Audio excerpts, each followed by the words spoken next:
Next, we have Heather Normandy, who is a teacher. So we're so excited to have Heather here. Thank you, Heather, for joining us today. Oh, my pleasure. Now, Heather, you were a teacher, a kindergarten teacher at Discovery. Yeah, so I started teaching back in 2005. And the last 10 years, I was a kindergarten teacher at Discovery. Yep. And then I have just recently announced a retirement from the classroom. Okay. So we're really excited to have you here. And as far as, teachers, given what Angie's talked about, teachers are a powerful tool to recognize children who are experiencing problems.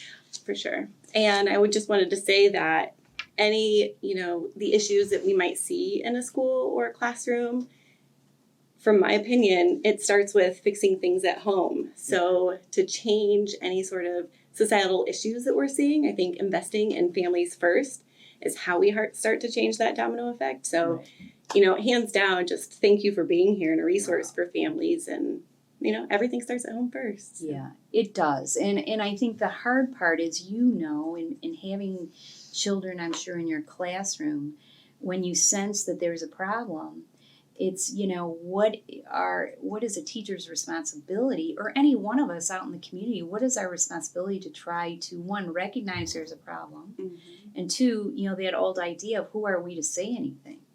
And yet when we don't say anything is when problems continue, and then you carry that weight. Yeah, I like the way you say that, Heather, is carry that weight can be really detrimental. I mean, I always say, when I hear these horrific shootings or terrible, what happened to that person as a child? And why didn't anyone recognize or report that there was a problem? Yeah. So thank you for saying that, Heather. Sure. But really, tell us maybe just a little bit about yourself, and then we'll talk about parenting tips. Heather put together a fabulous parenting tips flyer for us that we'll post online. Yeah. But maybe just give us a little bit about you, Heather. And Sure. So after teaching for 15 years, made the very hard decision after, a couple of months of weighing all my options, and see if I couldn't utilize my talents outside of the classroom in a different industry. And I found a great home as a financial planner at Modern Woodman. And so to help, with your efforts here, I have a bag with some diapers and wipes to go to the depot. Great. From Modern Woodman. That is Heather's new. Thank you. Yay. And I love it. And I still, my sort of personal tagline is I went from teaching reading literacy to 5 and 6 year olds to financial literacy to adults. So a teacher's a teacher, just right. Yeah. And financial literacy can be a very difficult topic for many of us. It could be, but it's exciting. It's easier than people think. Right. You're just not in the industry, so right. Yeah. But how great it is when someone reaches out and explains in layman's terms how to financially get healthier as an individual or as a family. Yeah, so the relationship building is key to build that trust and that immediate, bond. Right. And then, that's where my teacher talents come in, is to be able to teach it to my clients. That's wonderful, Heather, and I wish you all the best. Thank you. If someone wants to contact you down the line at Modern Woodman, we can get your information online, and sounds great. And they can do that. Appreciate it. We appreciate you being here. So I guess tell us a little bit about your thoughts on. We have a lot of parents who are just, I think, very concerned about the fall and what's going to happen. And do you have thoughts maybe to start about just parenting children these days? And I do. So I'll say fortunately, I got to experience spring e-learning as the teacher and the parent, which presented its own sort of unique challenges that I had to overcome. And as soon as I overcame one, I found myself facing another one. But I like to be really reflective and take a step back and figure out what's causing this jumble. So I put those down in a piece of paper of some of my experiences and the way that I have, worked around it. And the first thing was, if you're thrown into this virtual learning environment, to consider, what is being asked of my child at this time and focus on that. So if it's something that is an online resource that you can print out and have the students do and have your children do, I would highly suggest printing out as much as you can because it's less intimidating when it's on paper than when it's on a device. Huh. So for an That's a example, great if tip. my son was in second grade last year and, he has these workable documents that were on the computer and he's wanting to change the font and the size and move stuff around and I'm just getting really frustrated. I was like, just type in your answer. Like, let's get this done. Right. And so, have something that would really take 20 minutes would take an hour because the, fondness of now having a keyboard in front of Sure. you. And Sure. so it went back to if he needed something to actually write, I would print that out. He'd write it out. And I would just take a picture and upload it to his teacher. So that kind of helps solve some of those That's problems. a great little That's an tip. awesome That is a idea. great little tip. Some things we still kept that he was typing, so he was still getting those Sure. skills built in. But for the majority of it, I ended up printing a lot of that out at the end. Right. Great. Yeah. So print what you can, do paper, Okay. pencil, and then Uh-huh. upload it to teachers. And the other thing is to just know that the differences from spring are going to be different for the fall. You're going to be in a different grade. You're experiencing different teachers. You might even be at a new school. Just so, remember that your spring expectations aren't going to be the same, whether it was a great experience for you in the spring, be prepared for the fall because it's going to be different and vice versa. If it was awful, just be completely optimistic because your kids are going to pick up on your feelings. So make sure you're just excited about your unexcitedness and I love and that they should point. pick up on of- that. Right. I've heard a lot about we as parents need to be very cognizant of our attitude. If we're cranky about it, the kids are going to have a negative feeling about it. So Right. we might be cranky about it, but you need to. Time to be the adult. Yeah. Yeah. And we are their role models. you Yes. know, Right. So they look to us because we're there with them. And if Right. we're going to react to it a certain way, then they think that's okay to react to it. Yeah, for Right. sure. Be the good role model of like, all right, this is just what we're doing. Right. Because, I've come to the realization, I've been on both sides, send them to school, keep them home, that stressing over it is not going to change what administration decides. So the more you stress and worry, that's just, that's internal. So just kind of accept things for what they are and go with the flow the best that you can, the Right. tools that you have in that moment. Right. Thank you, Heather. Yeah. Good. And what's your next tip here? Let's see. Balancing being the parent and a teacher or the sub Uh-huh. and a spouse and an employee.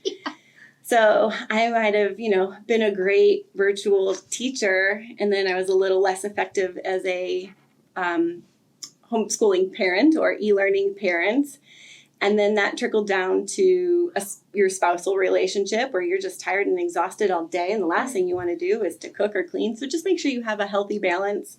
And one way that we were able to manage that was, we didn't manage it well all the time. Like, let's be real, was to have a schedule. And Nice. my son was a part of the schedule making process. I was Uh-huh. listed the things that we needed to do. And I listed these time frames and it was up to him to kind of plug what he Nice. was doing. So when he took on that ownership, I would, no joking, he'd probably check that calendar 10 times a day. He's like, oh, it's 10 o'clock. I got to go do my chores now. And it was just So nice. having a schedule that Yeah. they're a part of. Right. Yeah, if Was they buy liberating. into it, Oh, for then sure. They for sure have ownership in it. Yep. Yes, that is great. Seriously. I mean, I have a 20-some-year-olds at home, and now we're all taking ownership of things that need to be done. Yeah. Because it is so Right, odd okay. that you're in our homes, and we're trying to work, and we're trying to be a parent, and we're trying to. So you're saying recognize the duties, and then farm them out, so to speak. Yeah. And if I saw or put on that schedule that I'm managing dinner that night from 5 Yes. to 6, then he knew that he couldn't be doing his math lesson from 5 to Right. 6. Like he knew he needed to have that done and over with so that Right. I wasn't trying to multitask in too many different avenues. Right. I love that. So yeah, it was great. And leading into that is also offering choice. Okay. So when you're told what to do and you're in a what's the word I'm looking for? Like a dictative state. Yeah, dominant. They're very Defensive. very Yeah. defensive about We wouldn't doing know what and you're understand told. that at Yeah. all. No, it never happens to parents. Everything's great. Right. But offering choice of, okay, do you want to do math or science at 9 o'clock? Or Yeah. do you want to do it in the kitchen or do you want to sit here in the living room? So offer, two choices that you're okay with and then let them pick and then be okay with it. Don't hover. Just let them do their own thing and not hovering as part of one of them, is to give them space to work out their problems in this risk-free environment. Because even for adults, if we're sitting next to each other and I'm working on something, I'm feeling like I'm being micromanaged and I'm not as productive or willing to take risks and make a mistake. And in school, they're given that option. You go off and practice, make your mistakes, come back, your teacher conferences with you really quickly. Sure.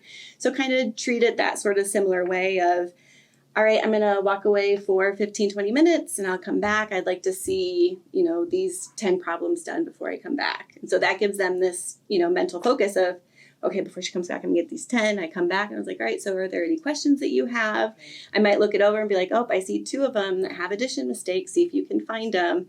And, not pointing out what their mistakes are, but letting them know that you notice. And then they start to self-critique their work and they start looking for it. Right.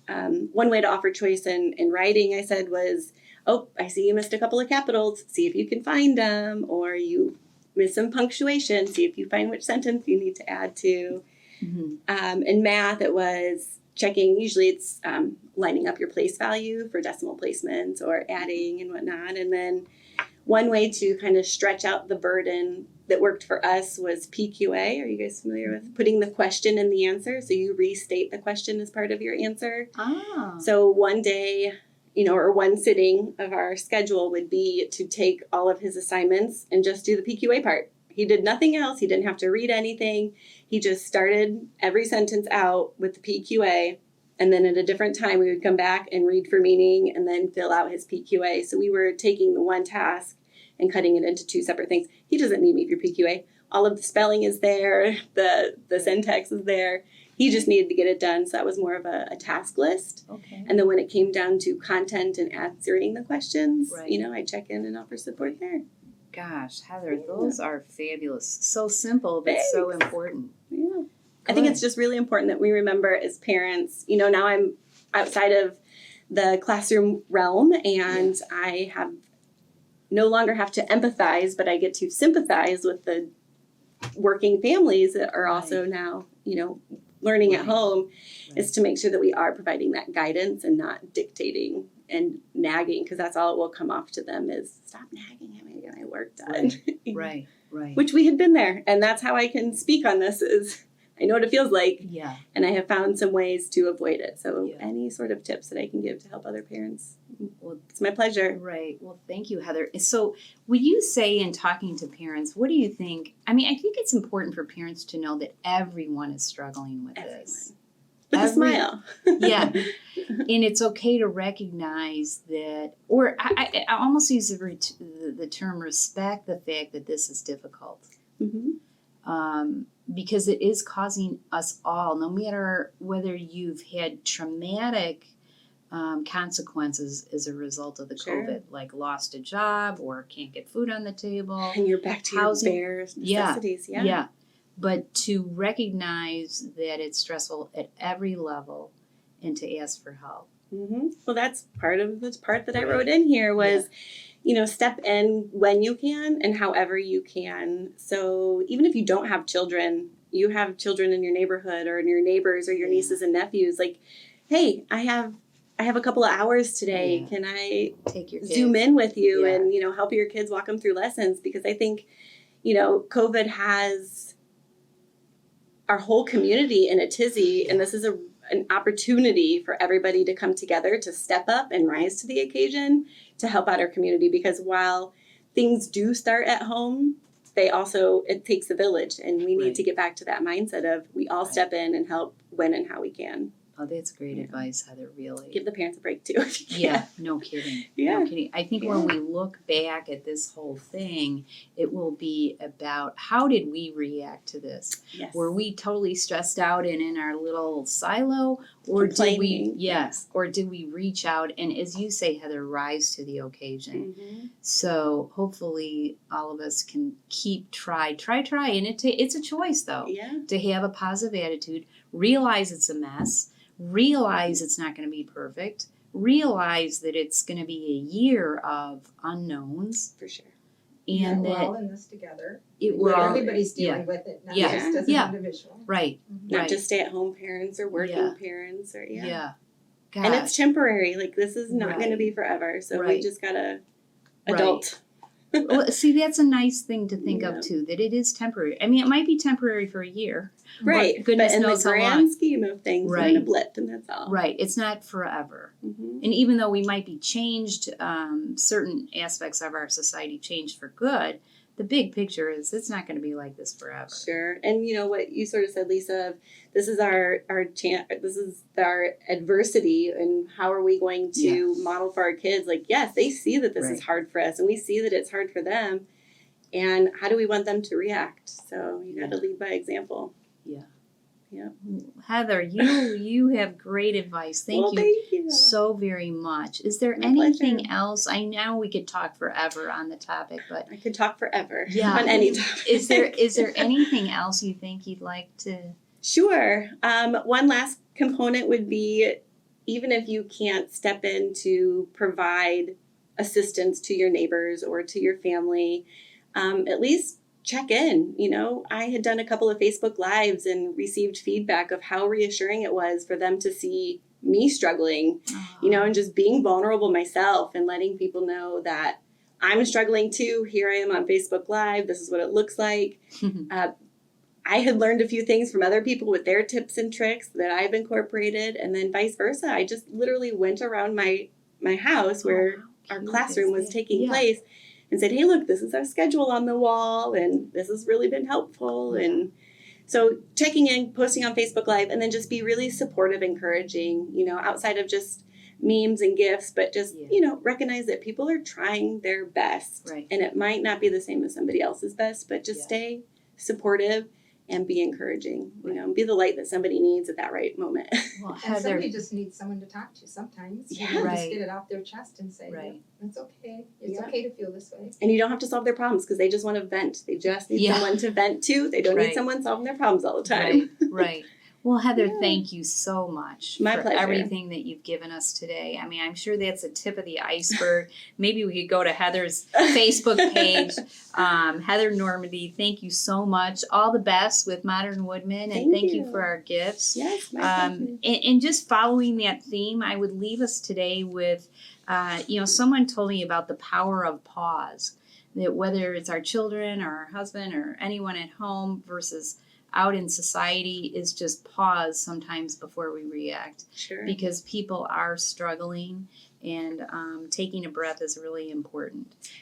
Go ahead, Heather. Go I would ahead. say if someone was really interested in sort of shifting that mindset, because it's hard and it takes practice, and you have to have that dedication to want to change. I had found myself before, always being down. It's like, how do people ever see the glass as half full? But 2 book recommendations that I would have that had helped me, and I read them multiple times. Okay. The first one, it's a quick and easy read. It's called How Full Is Your Bucket? And that was something I incorporated in my classroom. They do have children's versions too, Okay. about being bucket dippers and bucket fillers. And sometimes a kid would be really upset at home, and I'd get a parent email, can you explain what a bucket dipper is? So-and-so is really angry and slammed the door and said that I was being a bucket dipper. So I'd fill the families in, and, years down the road, families still use that as, nice. It's just I love everything about it. Read it multiple times. It's super quick and easy. How Full Is Your Bucket? And the other one is called Secrets of Happy Families. Oh. It is a great book. And again, it's on Hoopla, which we had went on a road trip, and we listened to that twice. Audio. And had print so that I could highlight and Nice. tab, and I had a notebook to write down things. And so those would be That's great. 2 excellent places to start. Okay. How Full Is Your Bucket? Mhm. And Secrets of a Happy Family. Happy Families. Of Happy Families. Yep, And yep. that's also on audio. Yeah, it Great. is. Wonderful. Well, Yeah. thank you. We did that Heather, at school thank then. you again for being here. Lisa, Pam, Megan, thank you for everything. Well, Jean Ann, thank you. And you present all of this with such grace that Thank you. it's amazing and reassuring. Thank you. Thank you. Well, that's really 30 years ago, 32, right, Pam? 31, 32. How old are we? I mean, that's why Doombrook started, was to, if you would, gracefully help those struggling in our society, especially with child abuse and parenting. For sure. So thank you. We were just trying to keep keep that going today, and especially with COVID, having people like you with great tips, Heather, is just so helpful. However I can help, I love to. Thank you. So again, be good to yourselves, be good to others. We wish you a wonderful week, and we'll see you next week at Tuesday at 10. Thank you.